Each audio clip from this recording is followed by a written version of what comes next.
കേരളമാകെ ചർച്ച ചെയ്ത കോട്ടയത്തെ റാഗിങ്ങുമായി ബന്ധപ്പെട്ട് കഴിഞ്ഞ ദിവസങ്ങളിൽ നിരവധി വാർത്തകൾ വന്നിരുന്നു. ഇപ്പോൾ അവിടെ വലിയ പ്രതിഷേധം നടക്കുകയാണ്. കഴിഞ്ഞ ദിവസങ്ങളിലും പ്രതിഷേധം ഉണ്ടായിരുന്നു. യൂത്ത് കോൺഗ്രസിന്റെ പ്രതിഷേധമാണ് അവിടെ നടക്കുന്നത്.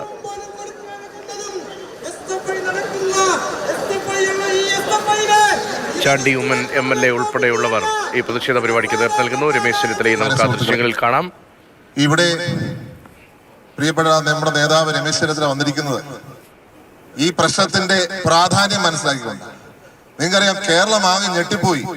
എന്താണ് സംഭവിക്കുന്നത്? വിദ്യാർത്ഥികളെ ഒരു സംഘം ക്രിമിനലുകൾ ചേർന്ന റാഗിംഗ് എന്ന പേരിൽ ക്രൂരമായ പീഡനം, 3rd ഡിഗ്രി ടോർച്ചർ. ചെറിയ കാര്യമൊന്നുമില്ല, 3rd ഡിഗ്രി ടോർച്ചർ ആണ് റാഗിംഗ് എന്ന് പറഞ്ഞാൽ. പണ്ടൊക്കെ ഞങ്ങൾ കോളേജിൽ പോകുമ്പോൾ വല്ല പാട്ട് പഠിക്കുന്നതോ ഡാൻസ് ചെയ്യിക്കുന്നൊക്കെ ആയിരുന്നു റാഗിംഗ്. അതുപോലും അനുവദിക്കാതെ നിയമം കൊണ്ടുവന്നു. റാഗിങ്ങിനെതിരെ ആന്റി റാഗിംഗ് ലോ കൊണ്ടുവന്നു. എന്നിട്ട് ഇവിടെ നടന്നിരിക്കുന്നത് ഒരു കുട്ടിയുടെ ബർത്ത്ഡേ സെലിബ്രേഷൻ എന്ന് പറഞ്ഞ ആ കുട്ടിയെ തന്നെ കുത്തിമുറിക്കുന്ന, അവന്റെ ദേഹത്ത് ലോഷൻ വഴി ഒഴിക്കുന്ന, അവനെ കടാര വെച്ച് അവനിൽ നിന്ന് രൂപമേടിക്കുന്ന ഒരു സാഹചര്യം. അറിഞ്ഞില്ല എന്നാണ് അവിടുത്തെ വാർഡനായിരിക്കുന്ന പ്രിൻസിപ്പൾ പറയുന്നത്. അതറിഞ്ഞില്ല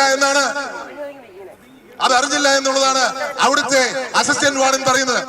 അത് അറിഞ്ഞില്ല എന്നുള്ളതാണ് അവിടുത്തെ അധ്യാപകർ പറയുന്നത്. അവിടെ ആകെ 27 പേര് മാത്രമേ ഉള്ളൂ. 27 പേര് മാത്രമുള്ള സ്ഥലത്ത് കോട്ടയം നഴ്സിംഗ് കോളേജിലും റാഗിങ്ങുമായി ബന്ധപ്പെട്ട കോൺഗ്രസിന്റെ പ്രതിഷേധ മാർച്ചാണ് നമ്മൾ കണ്ടത്.